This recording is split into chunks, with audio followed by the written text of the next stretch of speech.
praise the Lord, no?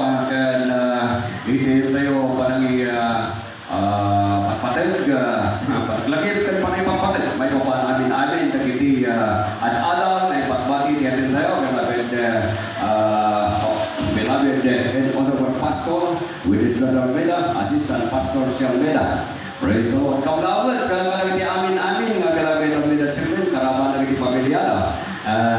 Nakikinig tayo, amin beloved preachers, hallelujah, beloved co-workers, kadagiti amin nga paralamat, kada tayo amin nga kabsat, special kablao, kadagiti parparo at tipaparo, iti dati nga usada. Amen? Madadayang ti Apo, nagkaroon, iti tayo natati kapapatkan na tayong tanong and gloria, kumpare ti Apo, kastaman kablao, iti tayo, iti ang beloved preacher Jaime Sabaligo, karaman na iti pamilya na, iti panaramat ni Apo, maginataulo, iti dati nga gimo, iti lugar, iti Bamba, Jesus Miracle Crusade, Bamba, Ibamis Kaya. Kamuntik na kalimutan, happy 34th church anniversary. Ito yung outstation, ito yung lugar, ito Bamba, Ibamis Kaya, madalayan dyan. At alagaroon ko, dito ay isang nararawat na kusana, may isang anniversary, nararawat na kusana. Among itinaytoy, at itinaytoy ng anniversary, itinaytoy ng kusana, awan di maisa pa nga maibang bandila, nga iyang awis tiraytoy. Saan ko garoon nga iyan ayo, hindi pa tutungtungan. Ito ang pag-usapan natin. Amen? Ito yan naman ang sinisigaw sa Sunday. Iyan ang binibigay sa inyo. Walang ibang binabanggan dito, paulit-ulit sinasabi, meron ka bang karamdaman? Meron ka bang cancer? Leukemia? Leprosy? AIDS? Psoriasis? Lahat ng mga karamdaman binabangkit dyan eh. Bakit ganun katapang isinisigaw ng Jesus Miracle Crusade? Ng ating mga Panginoon ay nagpapagaling. Ng ating mga Panginoon ay nagliligtas. Ang ating dakilang Diyos, Marcos Cristo, ay umiibig. Palakpakan po natin mga Panginoon.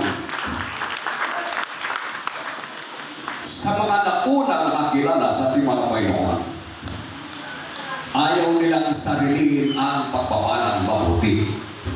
Amen? Amen. Ayaw nilang sarilihin. Kung sa lugar kami sa Mountain Province, sabi nila doon, ating pupukudan ang bigawis. Tama ba? Huwag sarilihin ang mabuti. So ang ibig sabihin, anong gagawin natin? Kailangan isigaw natin yan. Iimbita po natin yan. Dahil itong mabuting balita na nagsasabi ang ating Mahal na Kristo ay nagliligtas. Ang ating Mahal na Kristo ay nagpapagaling. Ito po ay libre. Anong gawin po natin? Hindi pwedeng manahimik. Kailangan isigaw po natin, makikinig ang makikinig po rin ating mga Panginoon. Palakpakan po natin ang ating kanilang Diyos. So, kung na ito are you sick of cancer, leukemia, ailment pronounced incurable, blind, deaf, mute, crippled, are you marijuana addict, drug addict, marital or heartbreaking problems, want to be happy and have peace of mind, peace in your heart, and be assured of eternal life? Di ba napakabuti yan? Minsan parang ang nagsasawa natin nung napapakinggan. Pero sa totoo lang, ito ang kailangan ng tao. Amen pa rin mahal. So, ito po, tingnan nyo sa sarap. Sabi po nito, Jesus heals. Dito sa kabila, sabi ito, Jesus heals. Hindi lang nakasulat yan. Yan po yung katotohanan pangako ng Jesus Miracle Crusade International Ministry. Napakinggan yung nagpapatuto po rito. Mga patutong wala ng pag-asa. Pagbabago na po kayo, wala ng pag-asa. Karamdaman, wala ng pag-asa. Lahat ginawa ng paraan ng tao.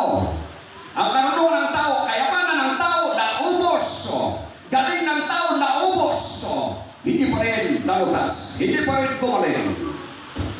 Nung lumapit sila sa ating mga Diyos, sa Panginoon Jesus Miracle Crusade International Ministry, himala. Palakpakan po natin ng mga Panginoon. Nagbago, binago ang buhay. Karamdaman, pinagaling. Hindi lang yan, peace of mind. Amen. Yung peace of mind, napakalaga yan sa isang tao. Hindi po biro ang peace of mind. Pero so, nagbibigay ng peace of mind ang prinsipi ng kapayapaan. Walang iba niya ang ating mga Panginoon. Maraming tao na walang mapaglagyan ng pera, wala pa rin peace of mind. Bakit? Sino kasi ang prinsipi ng kapayapaan? Walang iba ang ating Panginoon sa Kristo. Palakpakan po natin ang ating dakilang Diyos. Ngayon, ating babasahin dito sa versikulo sa Mark chapter 16, verse 15 to 18. Kanilip sa ating monitor, makiwasa rin. Praise the Lord. Ito po sa aklat po ng Marcos, kabanatang 16, ang talata po 15 hanggang 18. At sinabi niya sa kanila, magsiyain kayo sa buong sanlibutan, at inyong ipangaral ng Ebanghelyo sa lahat ng pinapal. Ang sumasampalataya at mabautismuhan ay maliligtas. Katapos ang hindi sumasampalataya ay parurusahan. At alakip ang mga tandang ito sa magsisampalataya. Magpalabas sila ng mga demonyo sa aking pangalan. Magsalita sila ng mga bagong wika. Sila'y magsihawak ng mga ahas, at kung magsilong sila ng mga bagay na nakakamatay, sa mga paray hindi makakasama sa kanila. Ipapatong nila ang kanilang mga kamay sa mga may sakit, at sila'y magsisigaling. Amen. Puri naman ang Panginoon. Panapangat po natin ang ating kabilang Diyos.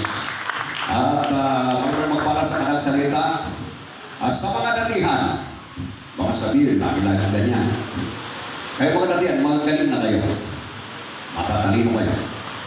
Ang target natin, mga baguhan. Praise the Lord. Palapakan po natin mga Panginoon. At ito ang salita ng Diyos. Itong Biblia ang salita ng Diyos.